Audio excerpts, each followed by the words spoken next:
Et nous voici pour une nouvelle vidéo qui sera cette fois-ci un tuto. Et on va donc parler de ce qu'on appelle les candy paint ou overcoat. Alors qu'est-ce que c'est? C'est simplement ces couleurs qui ont ce rendu un petit peu bonbon en fait. C'est des couleurs qu'on retrouve très souvent sur des maquettes telles que des Asabi ou des Shinazu, ou des fois sur d'autres kits tels que par exemple un Stray Red Frame, ou peu importe. C'est vraiment des rendus qui sont assez cool. Cependant, assez particulier à traiter, simplement parce que ça nécessite pas mal d'étapes. Et en parlant d'étapes, je vais vous montrer un petit schéma fait par moi-même, qui est discutable en termes de rendu, mais qui fera complètement l'affaire. On va juste résumer rapidement les procédures, et ensuite on passera à l'aspect pratique qui sera peut-être un peu plus parlant pour vous. Donc pour commencer, on a simplement notre pièce, la pièce que vous avez pensé nettoyer, tout ça. On lave la pièce pour enlever toutes les traces de graisse, poussière et autres. Là, on a un petit split, mais ça, on y reviendra après. On secouche la pièce. On applique un noir gloss. Très important, le noir gloss. Il faut qu'il soit le plus brillant possible. Comme ceci, par exemple. J'en ai fait quelques-unes d'avance pour gagner du temps. Voilà. Sur lequel on viendra appliquer une peinture métallisée. C'est possible une peinture métallisée avec des pigments. Enfin, relativement pigmentés, tels que de l'alclad de lacquer ou des misters super métalliques. On a également Gaia avec la Metallic Frame qui fonctionne aussi très bien. Je vais vous montrer un petit peu le rendu qu'on aura avec ces plusieurs peintures. On a également aussi du Super Gold. Cependant, je n'ai plus le pot d'origine, c'est un pot comme ceci. Ensuite, on applique notre, comme j'avais dit, notre couche métallisée. Une fois que notre couche métallisée est effectuée, nous pouvons appliquer notre peinture transparente. En l'occurrence, on va utiliser du rouge, le Tamiya IX27, qui servira parfaitement pour cet exemple. Et à la fin, on applique un vernis pour faire briller le tout et protéger le tout. Donc sur le petit split, c'est simplement que si vous disposez de sous-couches noires, vous pouvez directement passer à la sous-couche noire et appliquer un vernis, sauf si votre sous-couche est déjà brillante de base. Typiquement, pour ce noir-ci, je n'ai pas appliqué de sous-couche, j'ai simplement passé un coup de bonbonne pour gagner du temps et le rendu fonctionne tout aussi bien. Jusque la bonbonne, malheureusement, c'est pas une bonbonne top qualité, c'était vraiment un reste qui me restait. Et si vous posez la question, c'est de la Rivelle, c'est pas top. Mais pour l'exemple d'aujourd'hui, ça servira plus qu'amplement. Donc ça, je vous ai présenté à peu près ce qu'on va faire avec quelques produits, avec les produits que je vais utiliser. Donc ce qui va suivre, c'est simplement, je vais vous montrer les différents rendus ou les différents effets qu'on peut obtenir, que ce soit le plus classique, qui est comme le schéma, simplement noir, gloss, peinture métal, peinture transparente, vernis, ou avec des différents types d'effets dégradés et autres. Donc là, on se revoit tout de suite pour l'aspect pratique. Et voilà, on va attaquer la pratique et on va commencer par sprayer la peinture métallisée et on va commencer par Dalclad 2. Donc on va tout faire à l'aéro. Mon aéro est un HPCH Iwata 3 mm, enfin 0,3 mm. Et on va commencer par donner un petit coup de propre sur la cuillère. On va essayer d'enlever toutes les poussières.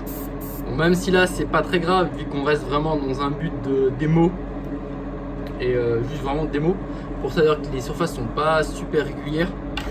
J'ai vraiment pris la bonbonne et j'ai sprayé. Après je sais que même avec la sous-couche, la bonbonne d'Alclad laisse ce genre de petites marques, c'est un petit peu chiant. Mais pour notre cas à nous, ça suffira amplement. Donc commençons. Donc, moi personnellement je balance tout, donc je mets un petit peu d'air pour enlever les éventuelles poussières. Et ensuite on va juste appliquer notre peinture métallisée.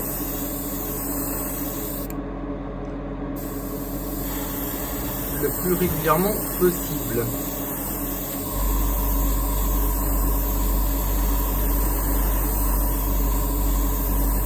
N'hésitez pas à passer plusieurs couches.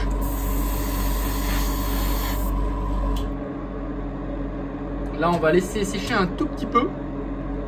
Parce qu'une des particularités avec l'Alclad, c'est qu'il faut quand même un petit peu les polish. Donc là, on va juste laisser quelques minutes. On va en faire une deuxième.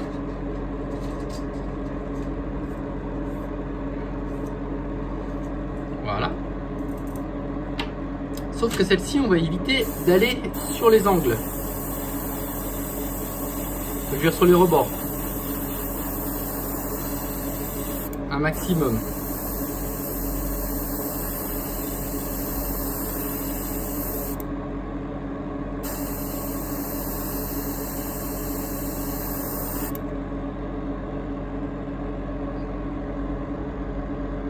Je pense que c'est bien comme ça. Voilà, on va laisser sécher 2-3 minutes. Et ensuite on va les polish. Voilà, là on est à peu près sec. Là ce qu'on va faire, on va juste frotter avec un chiffon un petit peu doux, chiffon à lunettes. On va faire. Voilà, et on peut voir qu'on a un super chrome là. À part malheureusement le petit, voilà, mais ça c'est dû à la bonbonne. J'aurais dû peut-être sous-coucher au préalable les cuillères, on n'aurait peut-être pas eu ce problème.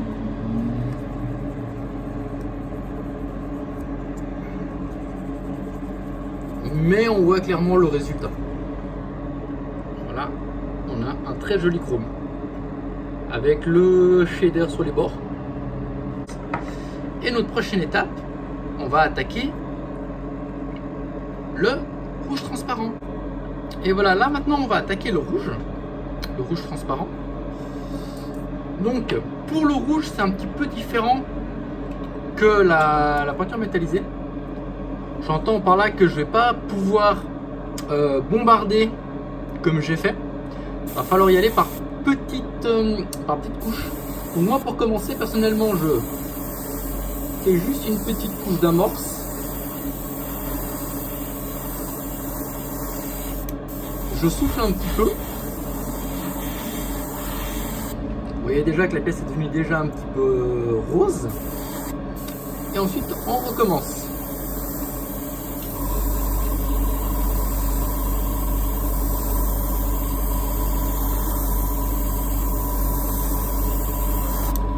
On redonne un petit peu d'air. On laisse un petit peu sécher. Et on recommence. Simplement parce qu'en fait c'est une peinture qui a tendance à qui n'adhère pas super bien. Parce que c'est pas vraiment des pigments, c'est un peu une sorte de gelée. Ce qui pour le coup prend un peu plus de temps à être travaillé.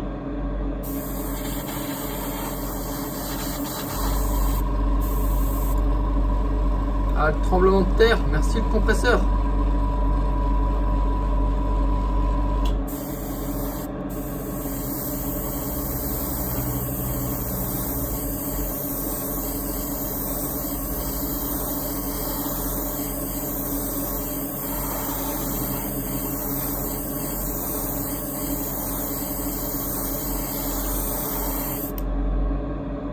Et votre but, c'est juste d'appliquer autant de couches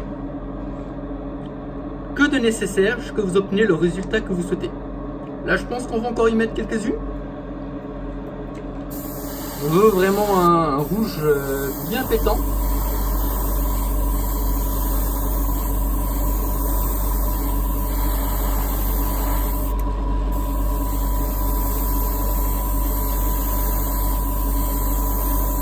Désolé pour les tremblements de terre.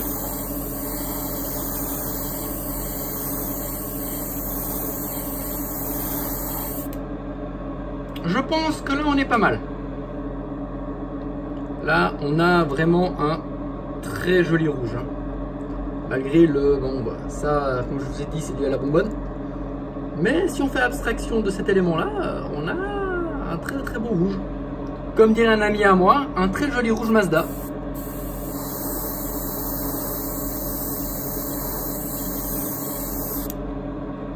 Voilà.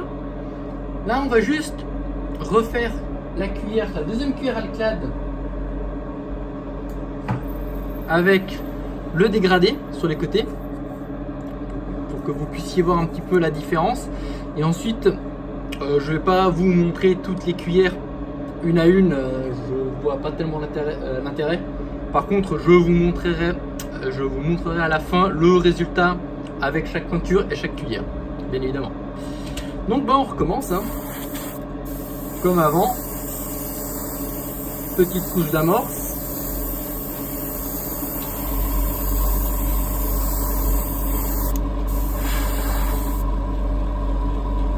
Voilà.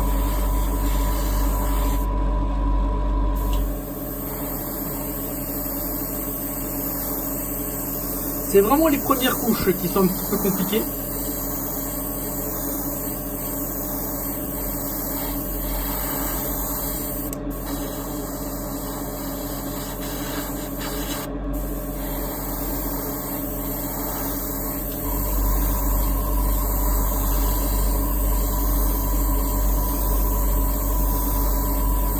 Encore une fois, je suis désolé pour les tremblements de terre.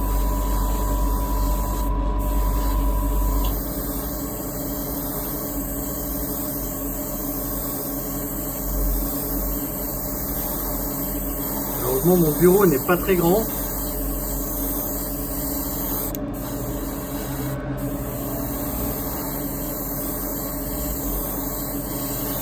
Bien évidemment, vous protégez-vous bien quand vous faites ça. Masque. Pour pas détruire vos petits poumons. Là, on peut voir déjà que le dégradé est vraiment super, hein, avec le noir sur les rebords. On va remettre encore un tout petit peu.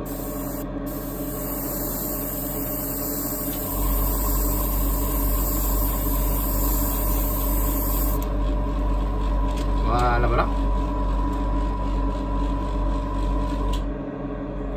Petite comparaison avec le dégradé sur les rebords, c'est vraiment assez chouette.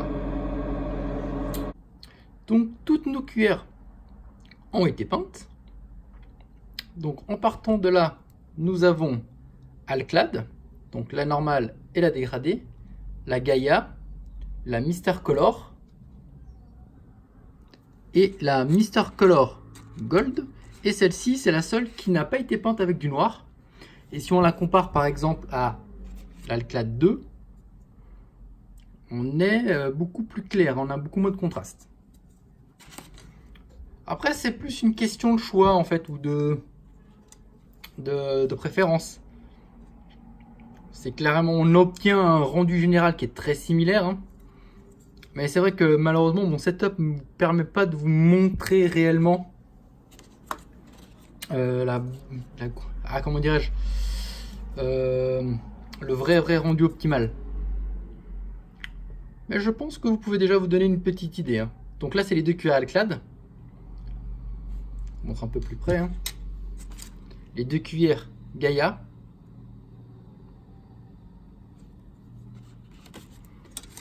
La Mister Color Titanium.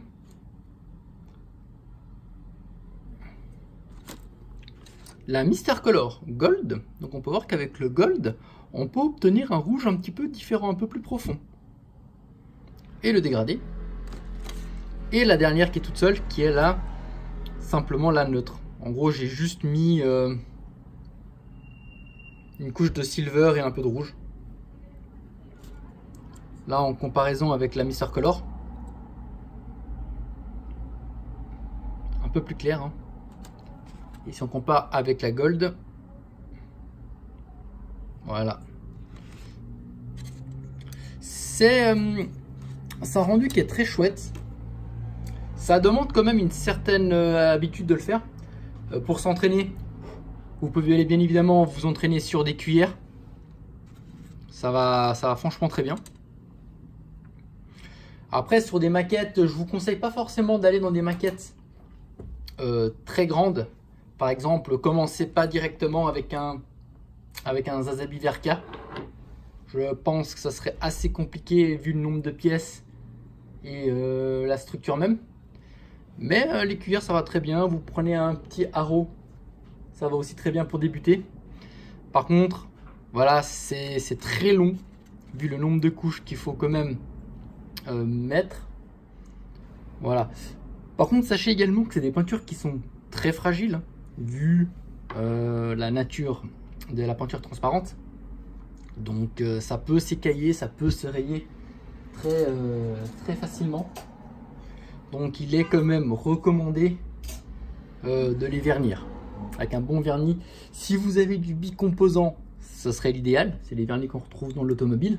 Dans le cas contraire, optez pour un vernis laqueur et laissez bien sécher 1 ou 2 jours pour être sûr que la peinture soit bien dure. Faites quand même attention si vous optez pour des kits tels que par exemple un Red Frame Astray. Et si vous vous dites oui, je vais faire tout l'intégralité comme ça, faut quand même il y a pas mal de préparation en amont sur les articulations pour éviter justement toutes sortes de rayures ou autres. Petite note supplémentaire que j'aurais pu mentionner, c'est qu'on peut polir ces cuillères avec du compound. Je vais vous montrer ça. C'est des choses comme ça. C'est simplement du polish. Là, on commence par le fin, on finit par le finish. Ça permet simplement d'avoir une structure. Ça permet aussi d'avoir un aspect beaucoup plus brillant sur certaines pièces. Alors vous pouvez le faire bien évidemment, hein, si vous trouvez que c'est pas assez brillant à votre goût. Ah, je veux que ça brille plus. Boum, un petit peu de polish. Et on est tout bon. Donc bah, ça sera tout pour cette vidéo. J'espère toutefois que vous avez appris quelque chose. Je vais essayer de faire des tutos un peu plus souvent. Mais il faut que j'ai de la matière à travailler. Et désolé s'il y a eu pas mal de tremblements de terre. Car encore une fois, mon bureau est assez petit, ça ne me permet pas d'avoir tout au même endroit pour filmer et travailler. Donc j'ai dû composer. Et si j'étais pas été clair, bah, n'hésitez pas à me poser dans les commentaires si vous avez une question. D'ailleurs, le schéma peinture que j'ai fait quant à lui sera dans la description. Vous pouvez le télécharger sans autre. Donc sur ce, je vous dis à bientôt pour une prochaine vidéo. À bientôt.